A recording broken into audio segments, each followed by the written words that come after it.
Good evening, everyone. My name is Gabrielle, and welcome to another episode of Let's Talk Money with Friends.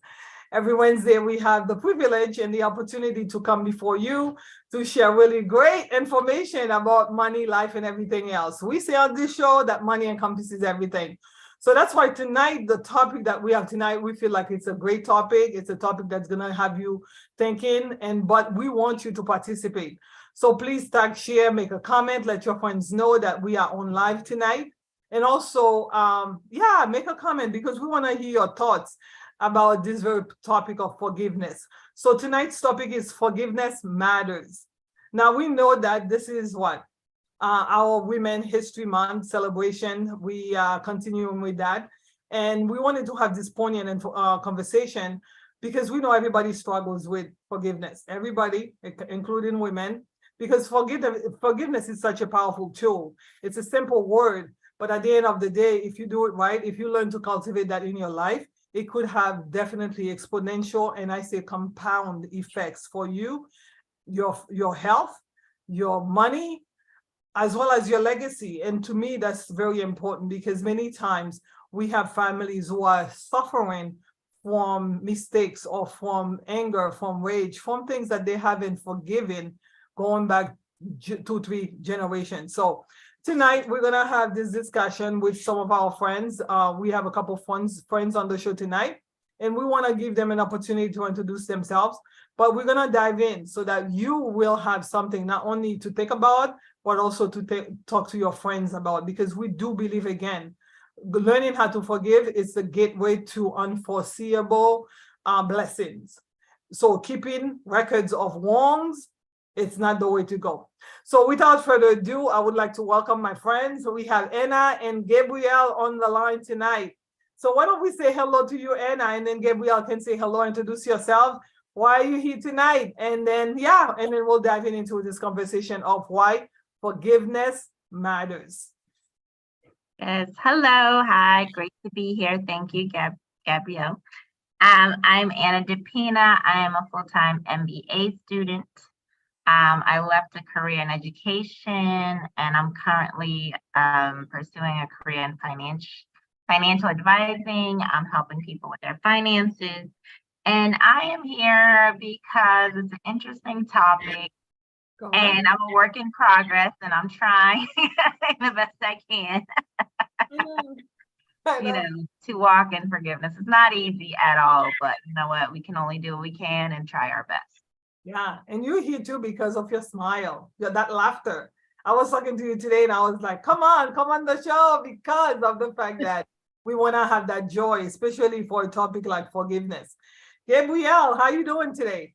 Hi, yes, I'm great. My name is Gabrielle, and I'm a mother, and I was once a high school science teacher, and now I am a screenwriter.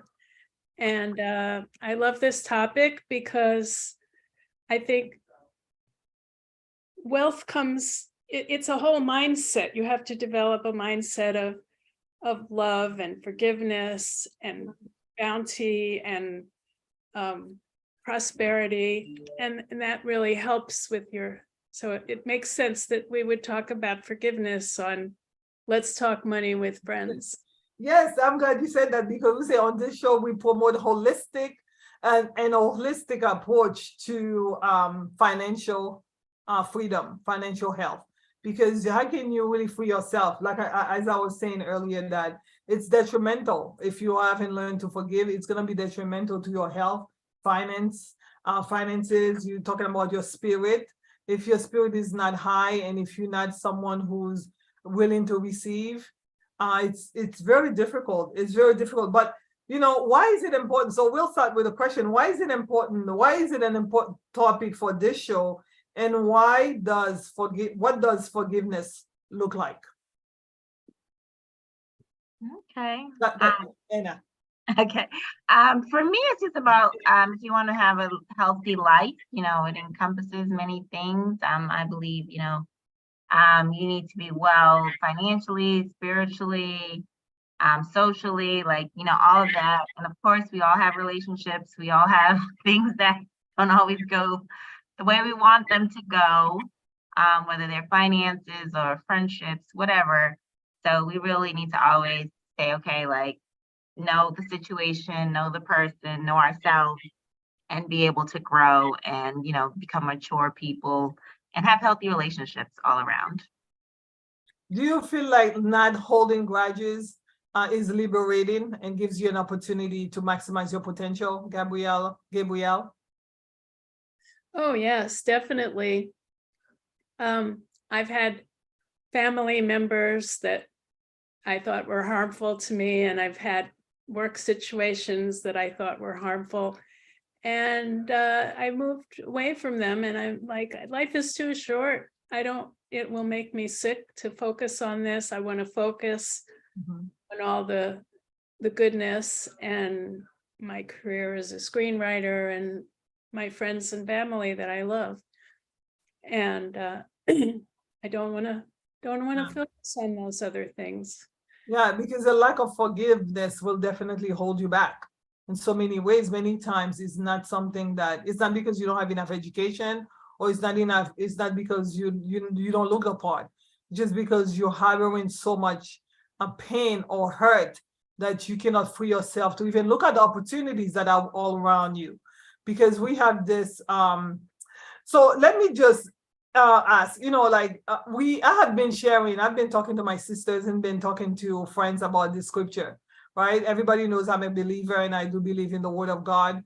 And it's in Matthew, right? Matthew 18, it talks about how important it is to forgive, but not one time, 77 times, right? Because Peter went to Jesus and said, how many times? Should it be just 7 times? He's like, no, 77 times.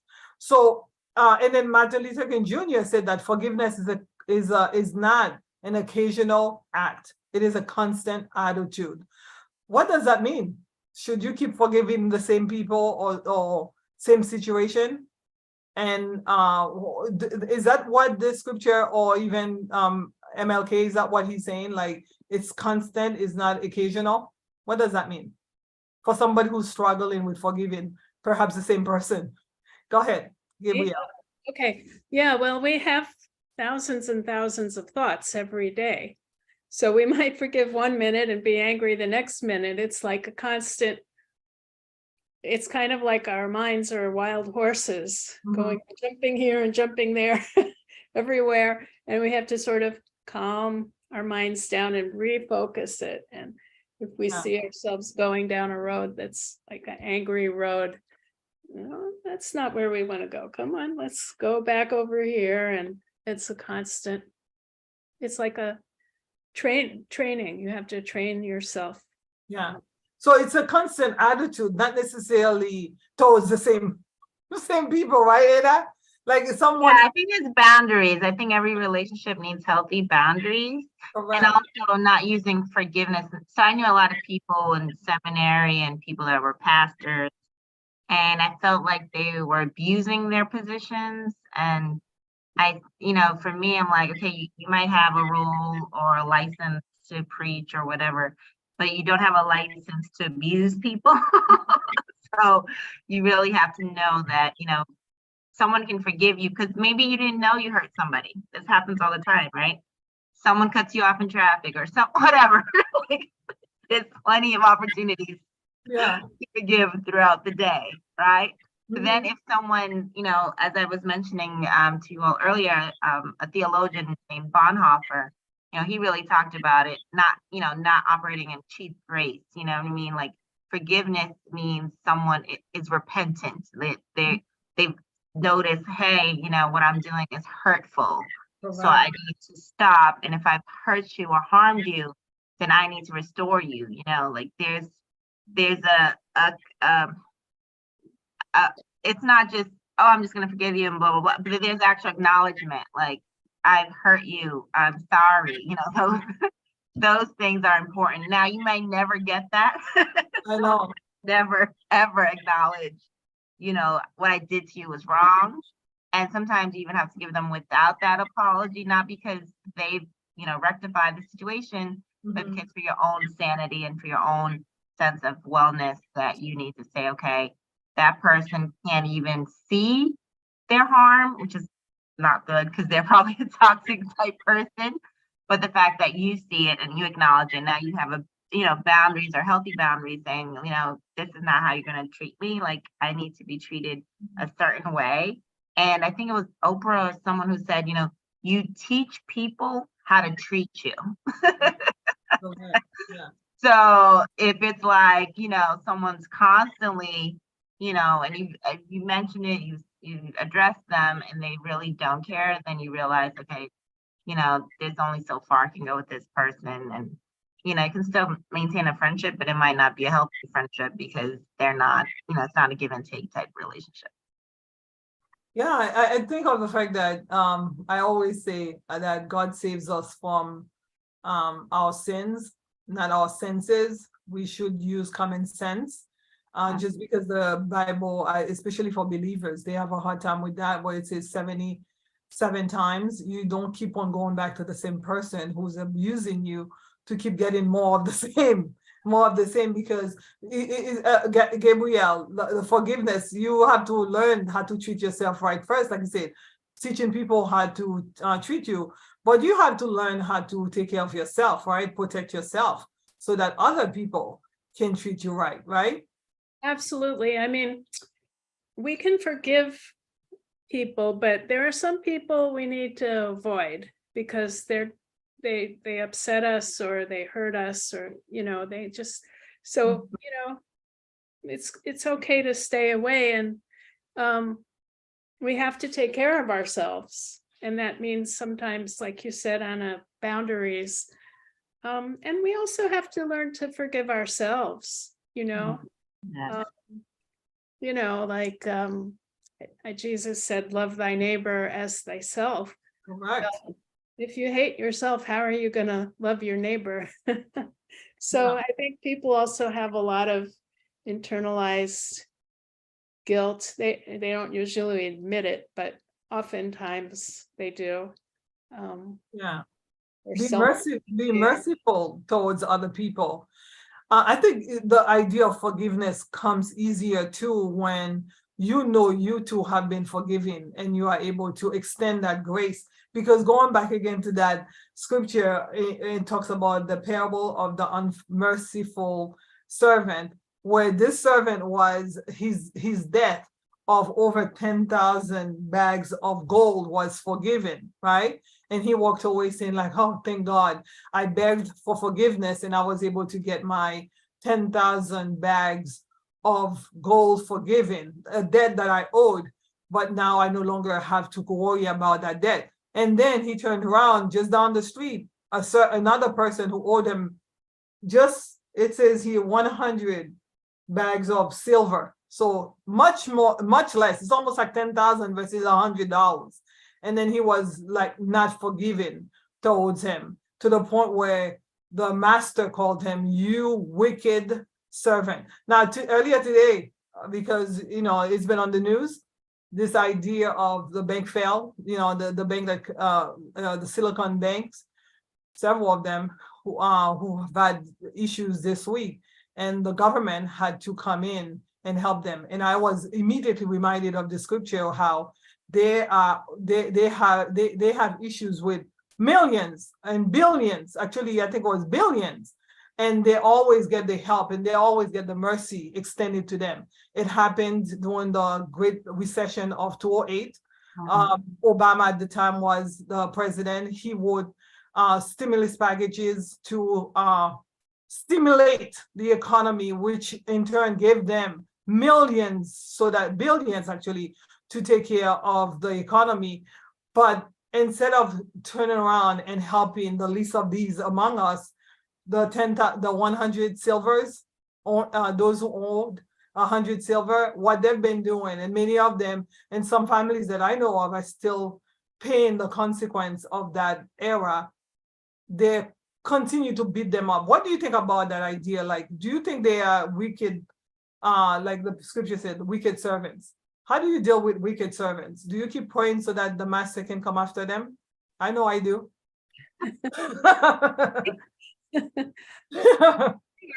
Who are you asking? Oh, either one of you. Anna, go ahead. Well, it's interesting because, the president had decided on loan forgiveness, and that has been held up in court. Probably never, ever going to happen. Yeah. Mhm. This literally started on Friday when Mhm. Janet Yellen, said, okay, we need to, she sent out a whole memo, what was going on with the banking, and literally on Monday, those banks were closed. Moved very, very swiftly. But I think I knew this was coming because as I had learned earlier, the whole thing with the cryptocurrency, these banks were lending to the cryptocurrency. They were bailing out the crypto business of FTX. And when that company failed, it didn't just fail. It took down $10 billion worth of assets. And when these banks couldn't recover because there was nothing to recover, because as soon as the investors sold off their shares, there was nothing left. And they had nothing. It wasn't like they could go sell a house, to recover, collateral. There was no quote unquote collateral, because as Warren Buffett says, when you buy assets, these digital assets, you're hoping that someone else will come and buy them in the future for more money. But it's not like buying a house or a boat, there's really nothing underlying them. There's nothing, there's no collateral, there's no assets, you buy, McDonald's stock, but you realize McDonald's is selling burgers and that's how they're making money, but there's nothing like that. Yeah, just like in 2008, the mortgage annuitization that was happening, converting mortgages Yes, into security. Yep. securitizing of mortgages. And that really led to the collapse of the economy, the Great Recession, which they're the one who created the nightmare. But many folks on Main Street ended up paying a high price. I know people in my community who lost their lives because of what these, I would, again, not me, not my word, but the wicked have done. They actually, I'm sorry, I know Ms. Gabriel needs to respond, but I just wanted to say one more thing. But they actually tightened banking and banking laws after that 2008. But then when Trump kind of gave them that loophole, they just went with it. So, and even Bernie Sanders had warned them, we're just waiting for a bank to fail, and not even like a few years later. So I know Gabrielle and I, we met in an environment where we saw firsthand, right? Families who were impacted in ways that you couldn't imagine because of the criminal activities of those at the top of the pyramid. So, I mean, how do you forgive a situation like that when you've lost your family member, your mother, because she had to work 3 jobs and still couldn't keep that house, or you lost everything? I know a woman that I've been friends with, she had a property for 17 years. She lost that property, and now she ended up having to live in somebody's basement, and her children were all over the place. They're still trying to recuperate from that. You're talking about criminal activities that really impacted families, and that could only create so much rage. How do you forgive that? I know personally I've had to do some forgiving. How do you forgive that, Gabrielle? Well, I don't think, I mean, our country has forgiveness for the rich. They get their banks got bailed out, and they get lots of subsidies and tax breaks, and we have no forgiveness for the poor and middle class. If you're a few months late paying your mortgage, insurance is more in the inner city. It's like, just, if there's no forgiveness for the poor, there's no loan forgiveness. I mean, people need to go to college to get a job, and it's just ridiculous. So I think we have to cultivate forgiveness in our hearts, but we can also fight for justice. And we need some student loan forgiveness. We need affordable housing. We need healthcare, affordable healthcare for everybody. We need justice for everybody. I like that. You can't always forgive and just let people take advantage of you. So we do have to fight back. So it's, I guess I always like to think of Martin Luther King as the best model of that. You know, he promoted love and kindness, but he certainly wasn't rolling over and allowing, you know, segregation and all of that to happen. Yeah. You can still have a forgiving heart, like the scripture. As a believer, I have to cultivate a spirit of forgiveness, where I look at things the way perhaps Christ looks at things. You know, you're not wrestling against flesh and blood, but perhaps against principalities. So we are fighting against those things that we don't understand, and you have to learn how to forgive so that you can free yourself. Because you said you love MLK, Martin Luther King Jr., and I also love Nelson Mandela. And he said forgiveness liberates the soul. It removes fear. That's why it's such a powerful weapon. So, I mean, what does that mean to you, Anna, when it's like liberates the soul? You know, it removes fear. Because he talks about later on in that speech that the only way he was able to move his country forward was through the process of forgiveness, because it's such a powerful weapon. So someone who dealt with so much during the crisis and still dealing today, how do you free your soul and your community? Definitely. Interesting question. But I know in the context of Nelson Mandela, you know, he was trying to unify a very divided people. And it seems to be the story around the world where, you know, now that, you know, we're more polarized than ever, you know, and even within the Christian community, you know, you have the radical white supremacist nationalists, white Christian nationalists. And then we saw this in Georgia during the election of Reverend Raphael Warnock, who is a Christian, says he's a Christian. And the white people who say they're Christians can't vote for him. I know.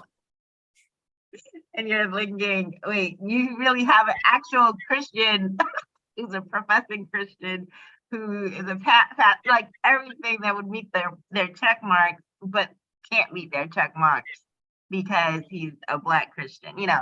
So you have like these kind of the polarization that happens here. But I just want to go back to your question with the guy who owed 10,000, and then, you know, he sees his friend who owes him, you know, $10 or whatever, and, you know, he's like, give me my money, you know, you better have my money.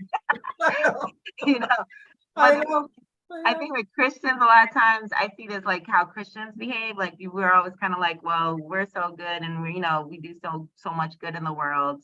And then when we see other people who, you know, aren't doing as well, you know, we kind of don't have that mercy to say, hey, you know, like, you know, God has forgiven me, not just to forgive me, but that I can use that forgiveness for others who also need that forgiveness, you know, not just in terms of like sins, but in terms of the inequalities and the justice, all the things that happen in the world. Because, you know, Dr. King, when he was about to die, he was about to lead a march for the trash collectors who wanted to unionize, and most of them were Black.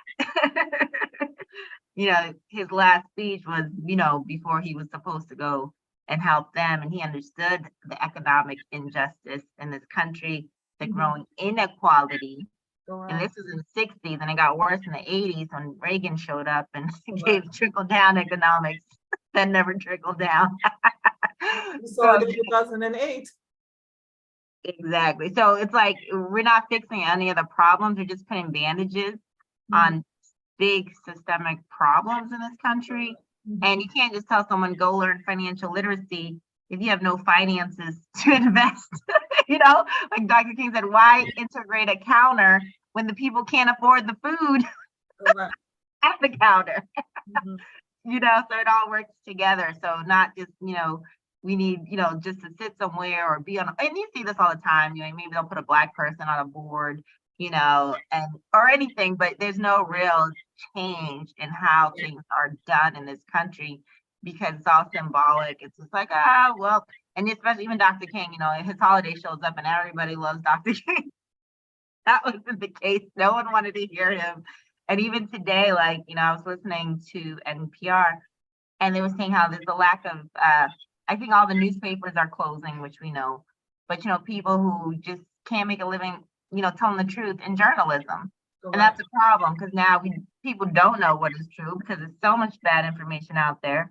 And it's like people are just in their echo chambers and there's really nothing unifying people and saying, hey, like, we need to find a way to come together and solve problems, not just ignore them or say, they'll go away on their own, which they're not if we don't actually address them. Yeah, we're talking about systemic oppression through economic injustice. But this month, of course, we just mentioned that again, it's Women History Month. And we've celebrated women. Last week, I talked about women who've impacted me, who've done great things. But we know disproportionately, we've talked about it, Gabrielle, that women have a hard time sometimes forgiving because they have been impacted or inflicted the most. So what are some of the discussions that you could think of that women have gone through that makes it very hard, but nevertheless, they have to push through so that they can, again, what we said, the importance of forgiveness. Yeah. Well, as we know, women still make significantly less money than men for the same work, and women have a disproportionate amount of childcare and housework to do, and often are also working outside of the home. Women have experienced a lot of sexual abuse and emotional abuse. And I think women sometimes mistreat each other. That's something we need to talk about more, how we don't respect and lift each other up as much as we should. Mm-hmm. But I guess what I'm getting out of this whole conversation, and you said it so beautifully, Anna, about justice. Well, you need justice and forgiveness. You can't continually, decade after decade, undergo all of this injustice, cops killing Black men, and it just goes on and on and on, and you can't keep forgiving something if we don't fix the problem. So I think we need forgiveness and justice. Correct. The challenges that we are facing, especially women. Now, you mentioned that sometimes women are the one inflicting pain or hurts on other women, because we all know that hurt people help hurt other people. If you are hurt, you're gonna go ahead and keep doing it. That's why, again, the idea of liberating your soul and also removes fear, because if you haven't removed all the fear that you are carrying because you're carrying unforgiveness, you are gonna go ahead and keep on doing the same thing. It's almost like it's like doing the same thing to others that has been done to you. So would you agree, Anna? Most definitely. And it's very sad because you would think that when you're in a room and full of women, especially if you're in a company, like in a finance company, where there's like 25 women to 75 men. Correct. Or one Black woman for exactly. Financial advisors. Yes. Exactly. So it's so clear that, you need to have strong relationships amongst, people with shared experiences. Correct. But sadly, I think, someone just wrote about this. I just read it the other day. It was like, people want to be close to power. Mm-hmm. And they'll do anything to be close to power. So anything that I can show that, I might be better than you at, or I had worked as a teacher, and you would think teaching is a very collaborative type job. And some teachers wanted to be teacher of the year. So they were like backstabbing other teachers. And I'm like, look, we're a team. We should all be working towards the same goal. I don't care if I win an award. I'm not doing this because I need an award on my wall. It was just misaligned, like just people who are just misaligned with what really matters. And maybe it's an age thing. Maybe when you're older and you're like, what's most important here is like, are we giving these kids the services they need and deserve and doing our best to meet their needs? Correct. Or really is it just, now it's not about the group, it's not about the collective group, it's just about you. And so that kind of poisons, the relationship because you can't really work with someone who's just like, okay, I'm going to take all the credit, do none of the work, but take all the credit. It just makes it like this Yeah. unnecessary competition when we're like, dude, we're all on the same team here. We should all have the same vision, the same mission. But I'm not going to be, Pollyanna and think that always happens, because it does not always happen. Correct. Yeah, I had written here like stolen dreams. You go to a workplace and you feel like you are competent, you have the credentials, you have everything. And then, I remember years ago I worked, my first banking job. I went there. Once upon a time, I was like the studious of the studious, right? Because I had just left school. So I came to the job like I was at school because I knew I had learning to do. So I would take all the books, at the time it wasn't computers. You would take books home to study all the products and services and all the regulations and everything. So I would do that as if I were in school, like I was like still in school. But yeah, this one woman, like going back again to something that you said, Gabriella, this one woman, at the time I felt like she was an older woman because she was 36 and I was 21. And this person made my life miserable. But last week I said I was going to tell that story and I didn't get the chance to talk about it. But I remember at the same time too, I had other women in my life who were like so instrumental in guiding me and helping me and in empowering me. And I said to myself, I will never be the type of woman, older especially, that would treat a younger woman the way this woman's done to me. To the point where I literally had to leave that organization. And I think back now, many of the opportunities that I've lost professionally happened because I left an opportunity that I felt like I had already found the perfect environment to build a career. But because of her, again, wickedness, I couldn't stay. I had to leave. And the clients loved me. The people in the community loved me. I was even offered like so many different opportunities, but I couldn't stay. So yeah, you're right. But learning how to forgive that situation, because I know some people who have gone through something like that, and then they never forgive that person who did it to them, and they continue to say to younger people, well, when I first started, I went to hell, so you gotta go to hell too. I mean, how does that work, Gabrielle? If you don't forgive, you will continue to do the same thing. You'll become what you hate, correct? I think so. I mean, I think in my life, I've been treated poorly by women more than men. And I think it's great that we're talking about it. Why do women treat each other badly? Or is it because like we're fighting for a man? That's my man. Not this, Gabrielle. Not in this lifetime. I said not in this lifetime. No, but I mean, women do. They Correct. can be like real backstabbers, and it hurts to say that. But some women always blame men for everything, and I'm like, no, we need to talk about women, how we can treat each other better. So this is a good conversation. So they project and they blame other women for, like, let's say they're in a relationship and it's not working so well because they're dealing with someone who doesn't have the character to commit to a single person. But instead of, facing, going to that man and facing an issue, saying like, listen, I realize that you're not the person for me. I realize that you have other options or you have other ideas. This is not for me. But they started comparing themselves with that other woman and trying to see, am I prettier? Am I smarter? Do I have more to offer? And being very catty. And that really is the reason why there's such a division among women versus sisterhood and love, right? Right, Anna? Yeah, and I think you have to be intentional as well. Like, it's not just going to happen, like, just because you put women in an organization.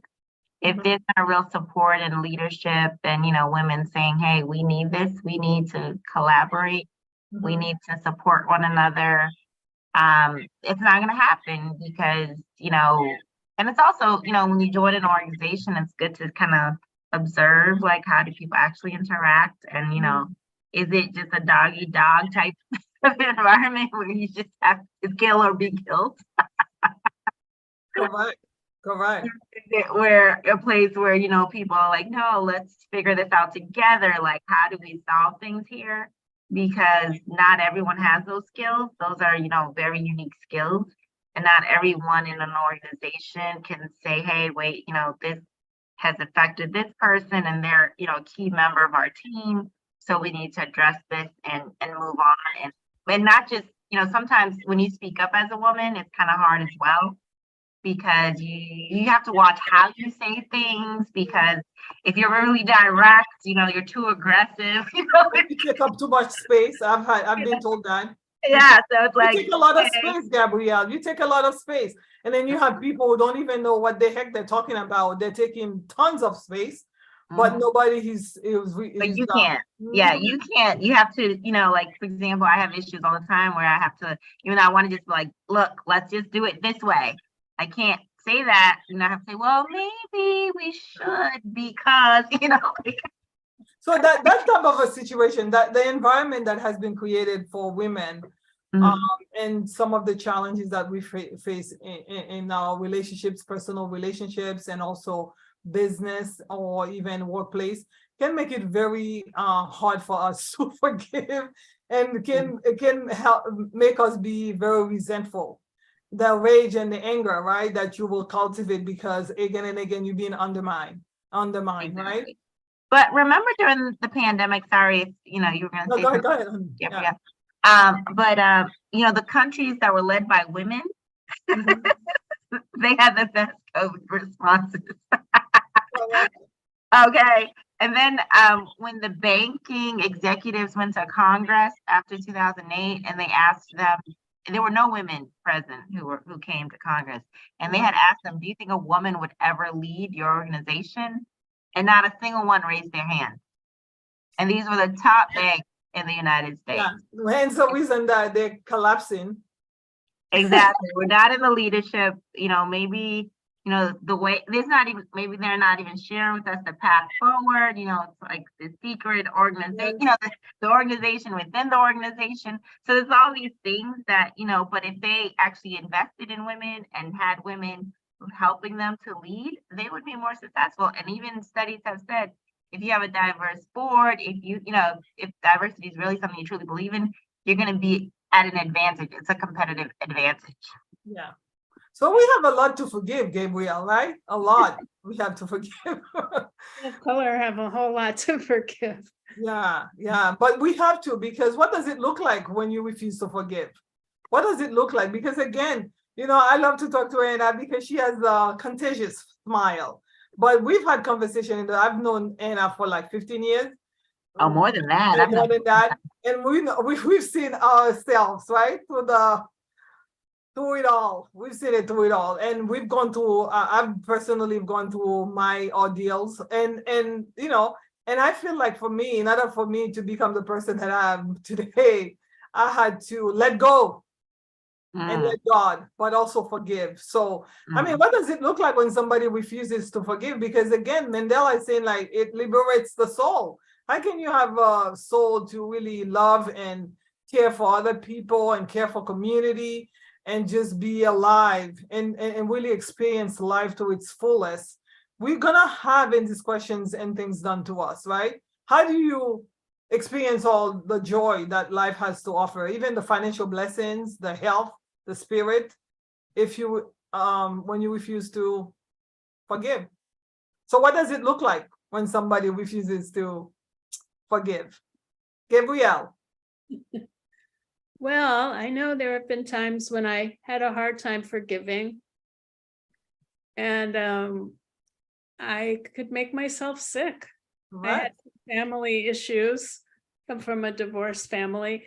You know, you can make yourself sick, you know, high blood pressure, you can act out in anger and have an accident or hurt yourself or hurt somebody else.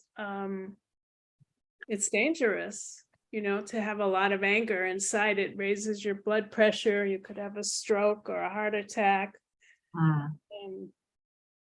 Or you could, if you have a lot of anger, you could take it out on yourself by drinking or taking drugs.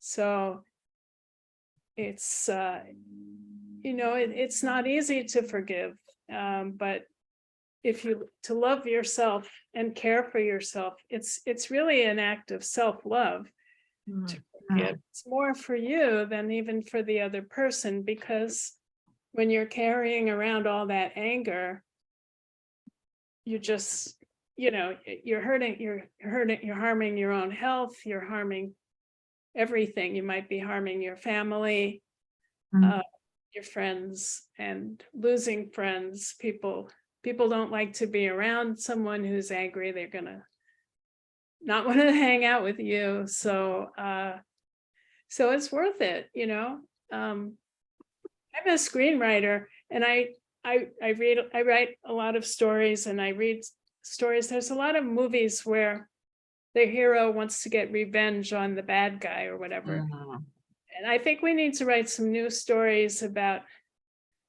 the benefits of not taking revenge and finding healthier ways to forgive, but also to fight for what's right.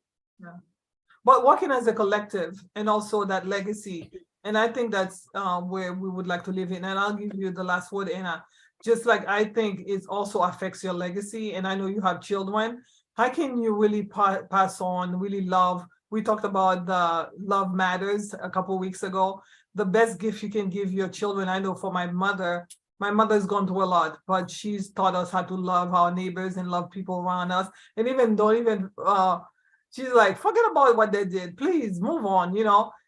It's so important that we pass on a legacy that can be healthy, right? Especially for those who have children, or if you don't have kids, though, those who are watching you, around you, are watching to see. So why is being part of a collective? Because when you take you that alone, other people have gone through the same thing together. You can come together and learn to forgive together, right?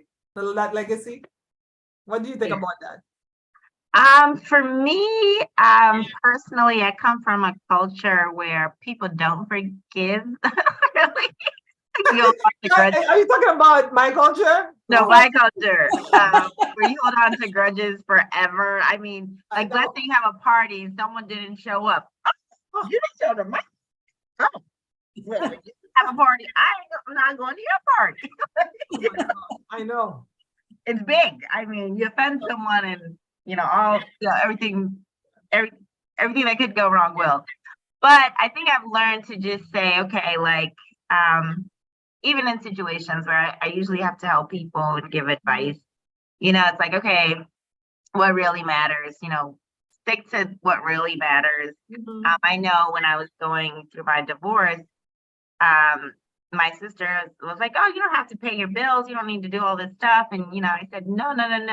If I have bad credit, I can't buy another house. This house, whatever we splitting it, it's gone.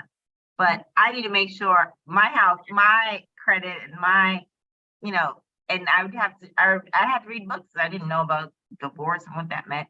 So I'd read books, and it was like, okay, focus on this, focus on that.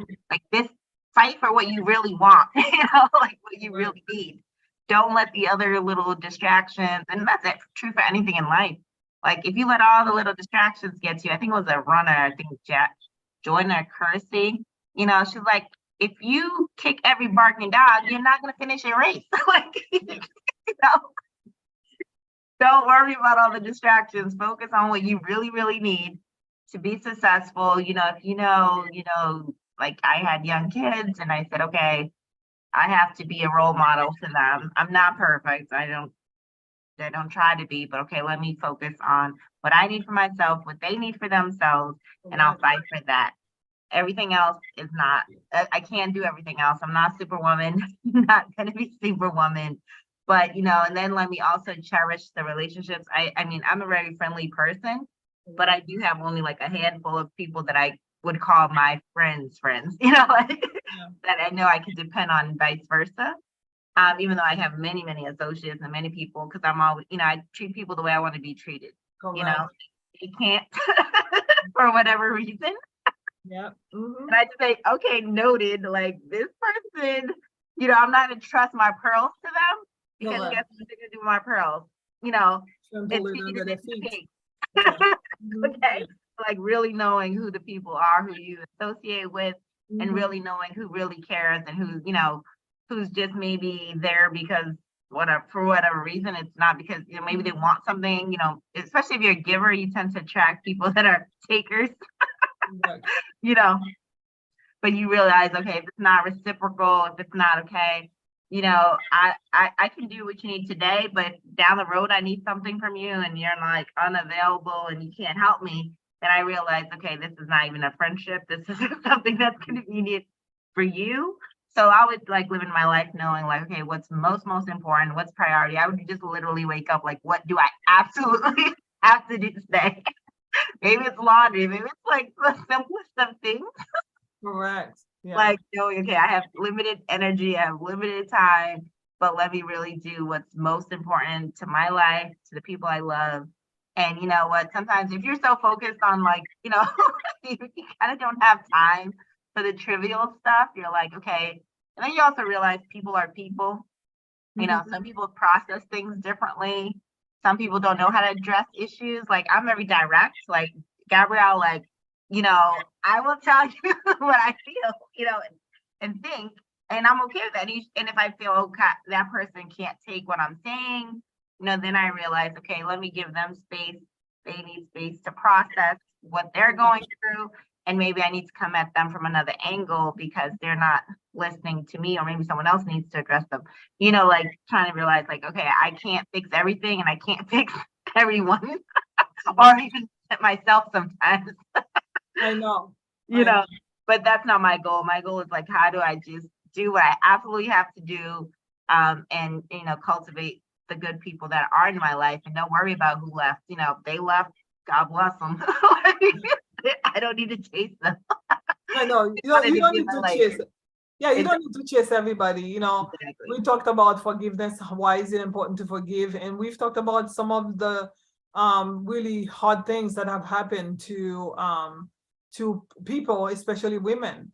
You just mentioned financial abuses. You are in a relationship, you trust the person, and whether it's a friendship relationship, and they're just taking advantage of you. And those when you are betrayed by a friend or family member or relationship partner, it can be very hard to forgive, very, very hard to forgive. But don't you want to be free? When you want to be free? And then Nelson Mandela, who spent what 27 plus years in prison just because he was fighting for justice, right? He lost years, his best years of his life, behind bars. But he still came out saying like forgiveness liberates the soul. He wanted to be free, and it removes fear. In order for you to be free, in order for you to remove fear from your life, you have to cultivate forgiveness in your life. So it's very important. It's a powerful weapon, he says. So it's for you. It's for you. I think Gabrielle said it many times. Women have a hard time with it, but it's a powerful weapon. Use that weapon for yourself to liberate yourself, and also to leave a legacy that will be amazing.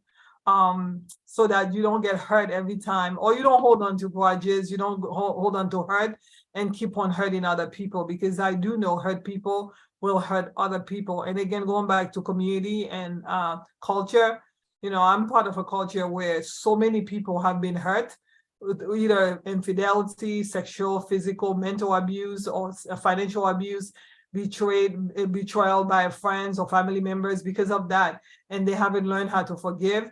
And you can see it in your relationship with them. You're trying to build, they're trying to destroy, because they haven't learned to forgive. They're not free. They haven't removed fear out of their lives. So I would encourage you to do that today, because yes, on Let's Talk Money, we say everything encompasses money. And you cannot cultivate, you cannot generate, you cannot maximize your financial, your health, your spirit, and your legacy's potential if you continue to harbor unforgiveness in your life. Correct, ladies? Yes, Right definitely. on. Yes, thank you so much for your time tonight. Please Yeah. like, share, and make a comment. Let your friends know that we are here on Wednesdays, and we do share really pertinent information and something that you all can think about. Yeah, have this conversation this week with your children, have it with your spouse, have it with people that you care about. Why does forgiveness matter? It matters because it will change your life, it'll change our community, it'll change our world, and it'll change you and me. Thank you so much for your time. Have a blessed night. See you Bye. next week Thank you. for another episode.